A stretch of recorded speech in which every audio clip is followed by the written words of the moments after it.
नमस्कार दोस्तों, कैसे हैं आप सब लोग। अब आज की इस वीडियो में बड़ी इंपॉर्टेंट टॉपिक, अब देखिए क्योंकि एग्ज़ाम 13 मार्च से स्टार्ट होने वाला है, तो माइक्रोबायोलॉजी सेक्शन में बच्चों ने कहा था कि मोस्ट इंपॉर्टेंट टॉपिक ज़रा सा बता दीजिएगा। और क्योंकि हर बार का ये मतलब रहा है, मैं चैनल पर डालता हूँ इस चीज़ को, और ये चीज़ है भी बड़ी पॉपुलर, क्योंकि जैसे ही मैं ये डालता हूँ तो predictions most of the time बहुत सही होते हैं कि इंपॉर्टेंट टॉपिक्स क्या हैं। हालांकि आप लोगों को पूरी पढ़ाई करनी चाहिए, लेकिन फिर भी लास्ट टाइम पे कुछ इंपॉर्टेंट टॉपिक्स, इसको बिल्कुल भी नज़रअंदाज मत करिएगा लास्ट मोमेंट में पढ़ाई के दौरान, ठीक है। तो सबसे पहले स्टार्ट करते हैं CUET PG अप्लाइड माइक्रोबायोलॉजी के लिए। देखो भाई, अगर पेपर उठाओगे तो तुम्हें पता चलेगा, जब मैंने कट ऑफ एनालिसिस और ये सब चीज़ें बताई थी तो उसके अंदर मैंने एक बड़ी इंपॉर्टेंट बात बोली थी कि आप लोग कट ऑफ को देखते हुए काम करिए, लेकिन CUET PG में ये सब चीज़ें थोड़ी सी ना फेल हो जाती है। बता रहा हूँ मैं कैसे, मैं कहना क्या चाह रहा हूँ। कहना ये चाह रहा हूँ कि जैसे आप कोई भी प्रिपरेशन करते हैं तो आप, जैसे आपने कट ऑफ पता लगा, जैसे 300 में से आप मान करके चलिए, आप ये मानते हैं कि यार 150 प्लस ले आना है, मेरा हो जाएगा। लेकिन पिछली बार जो अप्लाइड माइक्रोबायोलॉजी का सीन था वो 210 प्लस गया था, ठीक है। तो आप कुछ भी नहीं कह सकते हैं कि आपको कहाँ जाना। अब यूनिवर्सिटी भी दो ही टारगेट कर रखी है आप लोगों ने, BHU और DU। उसके अलावा JNU मिल जाए तो अच्छी बात है, बट मैं स्पेसिफिकली BHU और DU के लिए बात कर रहा हूँ। यूपी में मैक्सिमम बच्चे जो रहते हैं वो BHU को ही टारगेट करते हैं, तो उसके लिए 210 प्लस पिछली बार गया था। डिपेंडिंग अपॉन द पेपर कैसा जाता है ये अभी कुछ कहा नहीं जा सकता है, ठीक है। तो जो मैं कर रहा हूँ, तो अगर आप लोगों ने जो नोट्स बना रखी है उसको थोड़ा हाईलाइट कर लीजिएगा, उसके ऊपर जो है की मार्कर्स लगा करके जरा सा चेक वेक कर लीजिएगा, ठीक है। So what are the check points. अब ये पूरी टॉपिक से डरिएगा मत, सारी टॉपिक्स नहीं पढ़नी है। जो आप पहला सेक्शन देखेंगे तो उसमें history and scope of microbiology, बिल्कुल भी इसको छोटी टॉपिक समझ के इग्नोर मत करना, ठीक है। ये मेरी बात ध्यान रखिएगा। मैच द कॉलम में उठा करके पूछ देते हैं किस, इस पॉल एलरिक पे एक सवाल आ गया था, ठीक है। रॉबर्ट हुक पे सवाल आ गया था, तो उस, अब ये सब नाम क्या है, ये सब आपको हिस्ट्री ऑफ माइक्रोबायोलॉजी में मिलेगा। ये नहीं कि आप कोई रैंडम से टॉपिक पढ़ रहे हैं तो उसके अंदर आपको ये चीज़ मिल जाएगी, ऐसा नहीं होता है भाई, ऐसा नहीं होता है। और ये माइक्रोबायोलॉजी है तो इसमें पूरी माइक्रोबायोलॉजी इन डेप्थ ले जा करके पूछ सकता है। तो होता क्या है कि जैसे आप ये सोचते हो कि IIT JAM का मैं पढ़ रहा हूँ तो उसी में इंक्लूड कर दूंगा जो है आप CUET PG भी, ऐसा मत करिएगा। जब मैं पेपर एनालिसिस और डिस्ट्रीब्यूशन किया था मैंने, तो मैंने आपको एक चीज़ बताई थी कि CUET PG completely in depth चीज़ों में ले जाता है, ठीक है। अब जैसे आप सोचेंगे कि IIT JAM का मैं न्यूमेरिकल लगा लूँ तो इसमें भी तो न्यूमेरिकल नहीं आता है भाई, इसमें पूरा रट्टाफिकेशन है, इसमें पूरा रट्टा मारना है। आप कोई भी चीज़ यहाँ पे लॉजिक नहीं, लॉजिक वाला बायोकेमिस्ट्री होता है, लेकिन वो CUET PG जो बायोकेमिस्ट्री SCQP 05 कोड है उसका, राइट, शायद मुझे अच्छे से याद नहीं है, 05 ही ऐसा है। तो बायोकेमिस्ट्री में थोड़े लॉजिकल क्वेश्चंस आते हैं, इसमें भी आते हैं, बट रिलेटिवली माइक्रोबायोलॉजी, बॉटनी और जूलॉजी, इसमें याद करने वाले क्वेश्चन ज़्यादा से ज़्यादा आते हैं, ठीक है। तो इस टॉपिक को, पहले वाले टॉपिक को इग्नोर नहीं करना है। Position and diversity of micro, ये लीस्ट इंपॉर्टेंट है, बहुत ज़्यादा नहीं कि मतलब क्या, जैसे HIV की पोजीशन पूछ देगा, ठीक है, किस फैमिली से, कौन सा ग्रुप कहाँ से बिलोंग करता है, ठीक है। Structure and organisation of bacterial cells बहुत ही इंपॉर्टेंट है, ठीक है। एक बार एक क्वेश्चन आ गया था, पॉली बीटा हाइड्रोक्सी बुटायरिक एसिड या बुटायरेट, ठीक है। तो ये किसका रिजर्व फूड मटेरियल, किसका इंपॉर्टेंट जो है वो कॉम्प्लेक्स का स्ट्रक्चर बनाता है, ठीक है। तो बैक्टीरिया था। एक क्वेश्चन आया था आपका वायरॉइड्स और प्रेयॉन्स से, प्रेयॉन्स को इग्नोर मत करना, ठीक है। क्रुएट्सफील्ड जैकॉब डिजीज एक होती है, मैड काउ डिजीज आपने देखा होगा, डायरेक्टली नाम से पूछ दिया था एक बार। तो इस बार हो सकता है थोड़ा सा कॉम्प्लेक्सिटी घुमा करके असर्शन रीजन टाइप क्वेश्चन में दे दें। वायरॉइड्स मुझे लिस्ट इंपॉर्टेंट लग रहा है, मुझे नहीं लगता है कि उतना इंपॉर्टेंट है ये आएगा। बैक्टीरियोफेजेस में आप जो आप वो पढ़ते हो, राइट, जब ये जाकर के इन्फेक्शन करता है, एज अ वेक्टर कैसे काम करता है, ठीक है, वेक्टर में इसका क्या यूज़ है, उस सेंस में आ सकता है। अदरवाइज बैक्टीरियोफेज को ऐसे ले जाकर के नहीं पूछेगा वो कि मतलब बैक्टीरियोफेज मोड ऑफ इन्फेक्शन और क्या क्या, ठीक है, वैसे नहीं आना चाहिए जहाँ तक मुझे उम्मीद है। मोड ऑफ एक्शन वगैरह से नहीं पूछते हैं लोग उतना। बायोजियोकेमिकल साइकिल में माइक्रोबायोलॉजी के पर्सपेक्टिव से बात करें तो नाइट्रोजन और सल्फर साइकिल ये बहुत इंपॉर्टेंट है। हालांकि पूछ तो कुछ भी सकते हैं ये लोग, लेकिन आप लोग एक जनरल देख लीजिए क्या आप लोगों ने इस चीज़ को ढंग से पढ़ा है या नहीं। General account for the microbes in the diverse environment उतना इंपॉर्टेंट नहीं है। कल्टिवेशन ऑफ माइक्रो ये इंपॉर्टेंट है भाई, मोस्ट इंपॉर्टेंट है, इससे टॉपिक चांसेस हैं आने के। मैकेनिज्म ऑफ जीन ट्रांसफर, ये तो आप कोई भी सब्जेक्ट उठाओ, अगर उसमें दिया है ये टॉपिक तो जरूर आएगा। Basic concept of gene regulation, अब इसने बेसिक बोला है सिर्फ, तो बेसिक ही पढ़ के जाएगा, बहुत इन डेप्थ नहीं पढ़ना है। Fermented food and food borne disease, इसमें कुछ लिस्टिंग्स होगी उसको याद कर लीजिएगा। टाइप्स ऑफ फर्मेंटेशंस एंड फर्मेंटर्स, मुझे नहीं लगता इट इज़ दैट इंपॉर्टेंट, ये बायोटेक के पर्सपेक्टिव से इंपॉर्टेंट हो सकता है। बायोफर्टिलाइजर्स एंड बायोपेस्टिसाइड्स, बायोपेस्टिसाइड से क्वेश्चंस इन्वायरमेंटल साइंस जो है उसमें ये क्वेश्चंस बहुत आते हैं, ठीक है, इसमें कम चांसेस है। माइक्रोबियल इंटरेक्शंस आएगा, 100% आएगा, माइक्रोबियल इंटरेक्शंस कन्फर्म्ड आएगा। इमर्जिंग इन्फेक्शियस डिजीजेस, इमर्जिंग में जो रिसेंट में आई हुई हैं, ठीक है, जो रिसेंट में आई हुई है उन इन्फेक्शंस की बात हो रही है, और ये डिटरमाइनिंग फैक्टर बन सकता है। जैसे कुछ होता है ना कि जैसे कुछ बच्चे समझना बहुत अच्छे से चाहते हैं, समझने वाले क्वेश्चंस मैक्सिमम बच्चे कर लेते हैं, लेकिन ये जो रटने वाला होता है ना वो सबको हर एक चीज़ याद नहीं होती है। तो जो जितना ज़्यादा याद किया रहता है ना वहीं वो वहाँ पे कटिंग एज दे देता है, वहीं पे मार्क्स बनते हैं। मैं CUET PG की बात कर रहा हूँ भाई, अब हर एग्जाम पे रख के इसको एनालाइज मत करना, ये तो गलत सलत बता रहा है, ठीक है। अब गेट भी हो गया और जैम हो गया, इसमें न्यूमेरिकल्स आएंगे, तुम बच नहीं सकते हो, ठीक है। गेट भी हो गया, आईटी जैम, इन सब में न्यूमेरिकल्स आते हैं। तो इस केस में हमेशा याद रखना, मैंने पहले ही बोला है, option B, plan B, GATE B या आईटी जैम के अलावा इसको भी बना के रखा करिए। तो माइक्रोबायोलॉजी में पहले सेक्शन से ये इतनी इंपॉर्टेंट टॉपिक्स हैं, right. Now the next topic is cytology and genetics. अब ये यार कॉमन है, ठीक है, ये तुम जूलॉजी उठा लो चाहे बॉटनी उठा लो, लेकिन जूलॉजी, बॉटनी, बायोकेमिस्ट्री में या माइक्रोबायोलॉजी में किस हद तक ले जाके पढ़ना है, ठीक है, वो ज़्यादा इंपॉर्टेंट हो जाता है। मैं क्या करता हूँ कि अभी हाईलाइटर ले लूँ एक ठो, okay. So here is ultra structure of plant and animal cells, okay. Plant and animal cells का अल्ट्रा स्ट्रक्चर बहुत ही ज़्यादा इंपॉर्टेंट तो नहीं है, इंपॉर्टेंट ऑर्गेनल्स देख लीजिए। सेल साइकिल कंफर्म्ड है, इसमें से एक क्वेश्चन आएगा। मेंडल लॉ एंड साइटोप्लाज्मिक, देखो अगर मैं माइक्रोबायोलॉजी की बात करूँ, साइटोप्लाज्मिक इनहेरिटेंस स्पेसिफिकली नाम दिया हुआ है इसमें, साइटोप्लाज्मिक इनहेरिटेंस देख लेना, ठीक है। इंटरेक्शंस ऑफ जीन्स, पूरा मेंडलिज्म एक तरीके से, linkage and crossing over, okay. Sex determination in plants तो नहीं, एनिमल्स इंपॉर्टेंट है। Modern concept of gene structure, modern concept of gene structure का मतलब क्या समझते हैं आप लोग, जरा कमेंट सेक्शन में बताइएगा, ठीक है। म्यूटेशंस एंड म्यूटाजेंस, म्यूटेशंस और म्यूटेशन कॉजिंग एजेंट म्यूटाजेंस। मुझे एक बात बताओ, अगर म्यूटेशन हो रहा है, अगर म्यूटेशन कॉज करने वाला म्यूटाजेन होता है, तो कैंसर कॉज करने वाला क्या होता है, कार्सिनोजेन, ओके। सो ऐसे क्वेश्चंस जो है बनते हैं, असर्शन रीजन टाइप में क्वेश्चंस आ सकते हैं इससे। बायोकेमिस्ट्री में बस डायरेक्टली लिख दिया है proteins, enzyme, carbohydrate, lipids, nucleic acid, genetic code. भाई इसमें मैं बिल्कुल भी नहीं आपको गारंटी दे सकता हूँ कि कोई एक चीज़ पढ़ लो, इसमें से किसी भी चीज़ से कहीं से कुछ भी पूछा जा सकता है। अब मैं एग्जांपल देता हूँ आपको, प्रोटीन सबसे कोर स्ट्रक्चर किसका हो सकता है, प्रायंस का, okay. So prions has been included into your microbiology topic, और वो इंपॉर्टेंट हो जाता है यहाँ पे।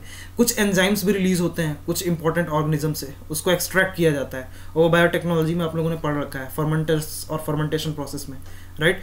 कार्बोहाइड्रेट के अंदर जो टॉपिक्स इंक्लूडेड है, दैट इज योर, मतलब कुछ भी हो सकता है। जैसे आप मैं अगर सिंपल सी बात करूँ, सेलुलोज की अगर ये लोग बात कर दी है, अगर ये लोग इंपॉर्टेंट व्हाट आई से इज ग्लूकोज का म्यूटा रोटेशन, आपको याद होगा म्यूटा रोटेशन जो हम लोग पढ़ते हैं। एनेंशियोमर डायस्टेरियम, देखो इतना डीप तो नहीं जाएंगे, लेकिन एनेंशियोमर का एक क्वेश्चन डाल ही दिया तो क्या करोगे, ठीक है। तो बायोकेमिस्ट्री में मुझे ऐसा लगता है कि ये सब पढ़ना चाहिए। लिपिड किसका इंपॉर्टेंट, हाईली एनर्जी वाला है कि नहीं, लेकिन इसको ऊपर ऊपर से पढ़ के जाना, इन डेप्थ पढ़ के मत जाना। मैं बता रहा हूँ क्यों, क्योंकि अगर इन डेप्थ ही क्वेश्चन पूछ देंगे ये लोग प्रोटीन एंजाइम से, तो फिर बायोकेमिस्ट्री का अलग से पेपर लेने की क्या जरूरत थी भाई, वो इन डेप्थ तो लेगा ही ना, ठीक है। सो नाउ फिजियोलॉजी में वाटर रिलेशंस, अब आपको ये टॉपिक देख करके लगेगा कि ये उठा लिए हैं प्लांट फिजियोलॉजी से, राइट। प्लांट फिजियोलॉजी नहीं है भाई, ये फिजियोलॉजी है नॉर्मल, जो कि आपके माइक्रोबायोलॉजी सिलेबस में इंक्लूडेड है। तो वाटर रिलेशंस में आप लोग जो पढ़े होंगे, डीपीडी पढ़े हैं आप लोग, ठीक है। उसके बाद वाटर पोटेंशियल क्या होता है, उसके अलावा most important diffusion pressure deficit, ये बहुत इंपॉर्टेंट है, टारगर प्रेशर, तो इन सब में से क्वेश्चंस आ सकते हैं, तो इसको भी ऊपर ही ऊपर पढ़ के जाना है, बहुत ज़्यादा मत पढ़िएगा। सेल मेम्ब्रेन, अब किस सेल मेम्ब्रेन की बात हो रही है, ठीक है, तो वो आप माइक्रो ऑर्गेनिजम्स के रिस्पेक्ट में पढ़िएगा इसको, ठीक है ना। ऑक्सीजनिक एंड अनऑक्सीजनिक फोटोसिंथेसिस, इसको थोड़ा ध्यान से देख लेना, बहुत ज़्यादा इंपॉर्टेंट तो नहीं है ये, उसमें नहीं इंक्लूड हो सकता है। नाइट्रोजन मेटाबॉलिज्म आ सकता है, ठीक है। रेस्पिरेशन के अंदर aerobic, anaerobic and fermentation hormones, भाई इसका अगर आप लोगों ने लिस्ट बना रखा है तो बहुत अच्छी बात है, नहीं तो अभी का अभी जाओ इसको रेडी करो, अभी टाइम है, इसको तुरंत का तुरंत रेडी करो, ये इंपॉर्टेंट है, ये आ सकता है एग्जाम के अंदर, ठीक है। और उसके बाद है बायोटेक्नोलॉजी में टेक्निक्स तो सारी इंपॉर्टेंट होती है, लेकिन माइक्रोबायोलॉजी के पर्सपेक्टिव से जितना माइक्रो ऑर्गेनिजम्स के ऊपर जो टेक्निक्स काम हो सकती हैं, जैसे आप इम्यूनोफ्लोरेसेंस, राइट, जैसे आपका ये व्हाट ही से ELISA and RIA, this are very important techniques, क्योंकि ये होते और भी सब हैं भाई, इसमें साफ लिखा हुआ है, ब्लॉटिंग टेक्निक्स है, या फिर आपका डीएनए माइक्रो एरे, जीनोमिक या cDNA, okay. Now there is RDT based products, ये सारे इंपॉर्टेंट है। पीसीआर इसमें लिखा हुआ है, पॉलीमरेज चेन रिएक्शन, ये पीसीआर आप चाहे बीएससी का एग्ज़ाम दीजिए, चाहे आप बीएससी लेवल पे इंटर में आप लोग देखे होंगे, पीसीआर एक छोटा सा सेक्शन दिया रहता था एनसीईआरटी में, उससे क्वेश्चन बनता है, ठीक है। उसमें जनरली नाम हम पूछ लेते हैं साइंटिस्ट का, थोड़ा प्रोसेस ये थोड़ा सा इवॉल्व होती है। फिर उसके बाद आप मास्टर्स के लिए पढ़ते हैं तो उसमें भी आती है। फिर आप गेट या जेआरएफ दे रहे होते हैं, मुझे नहीं लगता है कि गेट में उतना डीप में आता है, बट जेआरएफ में इससे बहुत अच्छे क्वेश्चंस बन जाते हैं। कभी कभी तो थर्मोसाइक्लर पे बहुत अच्छा न्यूमेरिकल भी आ जाता है, ठीक है। Now there is southern blotting और नॉर्दर्न ब्लॉटिंग। सदर्न ब्लॉटिंग किसके लिए होता है भाई, southern blotting is for the DNA, right, DNA testing, और northern is for the RNA, and there is one more western blotting, जिससे हम लोग प्रोटीन का डिटेक्शन करते हैं, ठीक है। अब प्रोसेस कैसे होता है इसको हम लोग अलग से जब वीडियो बनाएंगे तो उसमें देख लेंगे, ठीक है। वेक्टर्स में प्लाज्मिड, स्टिकी और ब्लंट एंड के एग्जाम्पल्स रट लीजिएगा, इंपॉर्टेंट है। कहाँ से कटिंग साइट है ये देख लीजिएगा, ठीक है। रिकमेंडेड DNA टेक्नोलॉजी का यूज़, ठीक है, जैसे ह्यूमुलिन वगैरह देख लेना, जीन थेरेपी देख लेना, लिखा नहीं है इसमें। और भाई ऑल टाइम इंपॉर्टेंट, मैं हाईलाइट जो कर रहा हूँ वो तो इंपॉर्टेंट था ही, लेकिन ये एग्रोबैक्टीरियम बेस्ड टूल्स बहुत ही इंपॉर्टेंट है भाई। प्लांट के अंदर ट्यूमर करता है ये, ठीक है। और कौन सी स्पीसीज होती हैं, अब मैं अभी बॉटनी वाले भी अगर देख रहे हैं, कॉम्प्लीमेंट्री अगर दोनों भर रखे हैं, botany and this also microbiology, तो भाई आंसर बताओ मुझे से। एग्रोबैक्टीरियम है तो कौन सी डिजीज कॉज करता है, ठीक है। क्राउन गॉल डिजीज क्या करता है, ठीक है, ये याद रखना, अगर नहीं पता तो रिवाइज कर लो। क्राउन गॉल डिजीज करता है। और उसके अलावा जो है इसको हम लोग ऐसे वेक्टर की तरह यूज़ करते हैं। ओपाइन जीन्स होती हैं इसके अंदर, ठीक है, पूरी 7-8 जीन्स होती हैं, TDNA और TIDNA, पूरा प्लाज्मिड होता है, वो अंदर चला जाता है। और क्वेश्चन पूछ सकता है कि इनमें से कौन सी बैक्टीरिया है जो ट्यूमर करती है प्लांट्स को, तो आपका आंसर होना चाहिए agrobacterium, right. Agrobacterium is the correct answer. तो उससे कहीं से भी घुमा के एग्रोबैक्टीरियम से बहुत सारे क्वेश्चंस पूछे जा सकते हैं, ठीक है। M13 बेस्ड कॉस्मेट्स बैक एंड यक, देखो बैक और यक से आ सकते हैं सवाल, ठीक है। थोड़े ज़्यादा KB ज़्यादा लोड के जितने भी जीन्स होते हैं उसको आप उसमें फ्यूज़ करके आप ट्रांसप्लांट कर सकते हो, राइट, अंदर ट्रांसफ़र कर सकते हो, राइट। नाउ देयर इज़ बायोटेक्निक्स, जिसके अंदर क्रोमेटोग्राफी लिखी हुई है। सेंट्रीफ्यूगेशन कम चांसेस है। माइक्रोस्कोपी से सवाल आएगा, माइक्रोस्कोपी कंफर्म्ड है, क्योंकि माइक्रोबायोलॉजी के स्टूडेंट है और माइक्रोस्कोप के अच्छे नॉलेज नहीं है, तो फिर कहें बात की तैयारी भाई। माइक्रोस्कोपी से बहुत सारे क्वेश्चन आते हैं। स्कैनिंग इलेक्ट्रॉन माइक्रोस्कोपी से सवाल आ चुका है, पिछले साल का जो है पेपर देख लीजिएगा। टैम, ठीक है। फिर उसके बाद आपकी स्पेशल तरीके की जो एडवांस लेवल की माइक्रोस्कोप्स हैं उसको देख लीजिएगा, न्यूमेरिकल लगा लेना, ठीक है। जो आपका अपर्चर, न्यूमेरिकल अपर्चर पे सवाल होता है, ठीक है। फिर उसके बाद आपका जो उसमें आप इंडेक्स वगैरह निकालते हो तो उसको देख लेना, ठीक है। Now there is 2D and agarose gel electrophoresis, इसको देख लीजिएगा, इंपॉर्टेंट है। स्पेक्ट्रोफोटोमेट्री भी इंपॉर्टेंट है, बट अब सब तो नहीं ना पढ़ना है, सबको इंक्लूड नहीं कर सकते, तो जितना लास्ट मोमेंट में रिवाइज कर सकते हैं करिए। अब देखो, अगर तुम माइक्रोबायोलॉजी का पेपर दे रहे हो तो उसमें से आई एम कन्फर्म्ड कि 10% क्वेश्चन आपका इम्यूनो से आएगा जरूर, ठीक है। अब 10% बड़ा मार्जिन नहीं है, लेकिन जिस हिसाब से कट ऑफ जा रही है ये 10% बहुत डिटरमाइनिंग हो जाता है भाई, बहुत डिटरमाइनिंग हो जाता है। तो उसके अलावा आपको एक चीज़ देखनी पड़ेगी, इननेट इम्यूनिटी जो है ना, इसको थोड़ा ध्यान से देखो। जो इननेट की सेल्स हैं वो बड़ी इंपॉर्टेंट है, इससे सवाल बहुत बन रहा है भाई, JRF लेवल पे सवाल आ जा रहा है। तो हो क्या रहा है कि इम्यूनो तो आप बहुत अच्छे से प्रिपरेशन करते हैं, बच्चों को बहुत मज़ा भी आता है इम्यूनो पढ़ने में, लेकिन प्रॉब्लम ये है कि क्वेश्चन वहाँ से ये पिक कर देंगे ना जहाँ से आप मतलब उस चीज़ को आप ध्यान ही नहीं दोगे, ठीक है, वो रटने वाला होता है। तो इम्यूनो से क्वेश्चन यहाँ आ रहे हैं मास्टर लेवल पे। उसके अलावा कॉम्प्लीमेंट सिस्टम तो भाई सबका ही फेमस है, बहुत ही ज़्यादा फेमस है, बहुत पूछा जाता है question. Now there is one more which is called immunological techniques. अब देखो ये टेक्निक्स वाले चैप्टर में ही मतलब यूनिट में इंक्लूड कर देना चाहिए था, पता नहीं क्यों साइड में दिए हैं। इम्यूनो है इसलिए शायद दे रहे होंगे। इसी के अंदर रियो और एलाइजा है, मैं पिछली स्लाइड में ढूंढ रहा था रियो एलाइजा कहाँ मिल नहीं रहा था, देखिए यहाँ पे मिलेगा आपको, ठीक है। रेडियो इम्यूनो ऐसे आ रही है एंड एलाइजा, जो 3 तरीके की एलाइजा होती हैं उसको ढंग से पढ़ के चले जाना है, ठीक है। अब उससे जैसा भी क्वेश्चन बनाए हो तो कर ही लेंगे आप लोग, कोई ज़्यादा टफ बात नहीं है, ठीक है। नाउ देयर इज़ इकोलॉजी तो मेरी ऑल टाइम इंपॉर्टेंट है भाई, मुझे बहुत अच्छी भी लगती है, पढ़ाया भी हूँ बच्चों को। मैंने अभी वीडियो अपलोड नहीं किया, ऑफलाइन में बहुत पढ़ाता हूँ ये सब। पॉपुलेशन इकोलॉजी देख लेना, पॉपुलेशन इकोलॉजी, कम्युनिटी इकोलॉजी। अब देखो भाई इकोसिस्टम इंपॉर्टेंट तो है, लेकिन इकोसिस्टम किस लेवल पे? अब ये नाम बड़ा सिंपल सा लगता है इकोसिस्टम, लेकिन जिस हिसाब से इससे डायनेमिक क्वेश्चन आते हैं ना चेंज कर करके, तो आजकल तो UPSC भी बहुत पूछने लगा इससे सवाल। तो जिस डायनेमिक लेवल पे इससे सवाल आते हैं उसको उसकी अप्रोच क्या होनी चाहिए? अप्रोच ये है कि आप लोगों ने कोई ना एक किताब तो एक पढ़ी रखी हो, चाहे बॉटनी ग्रुप से हो या जूलॉजी माइक्रोबायोलॉजी। एक बहुत अच्छी दिल्ली यूनिवर्सिटी के प्रोफेसर हैं, उन्होंने एक इसके ऊपर किताब लिख रखी है, उसको ज़रूर पढ़िएगा आप लोग, ठीक है। I am forgetting the name, मैं मेंशन कर दूंगा बाद में, ठीक है। तो उनकी किताब पढ़ना है, PD Sharma, I am recognising the name, PD Sharma नाम है उनका, ठीक है। PD शर्मा की बुक ऊपर से देखनी है बस, इकोसिस्टम क्या है, जनरल टेरेस्ट्रियल और ये जितने तरीके के हैं, कब वो जो पिरामिड होता है वो उल्टा हो जाता है, कब सीधा रहता है, ठीक है। Pyramid of energy, pyramid of biomass, ये सब थोड़ा सा देख करके जाना। एनवायरमेंटल पॉल्यूशन को अगर आप इग्नोर कर रहे हैं ये सोच के कि ये तो बहुत ईजी टॉपिक है, ठीक है, तो भाई ये तो बहुत खतरे की घंटी है। अभी मैं क्वेश्चन पूछता हूँ, ब्लू बेबी सिंड्रोम ये किस मेटल के टॉक्सिसिटी से होता है? अब बताओ क्या आंसर होगा।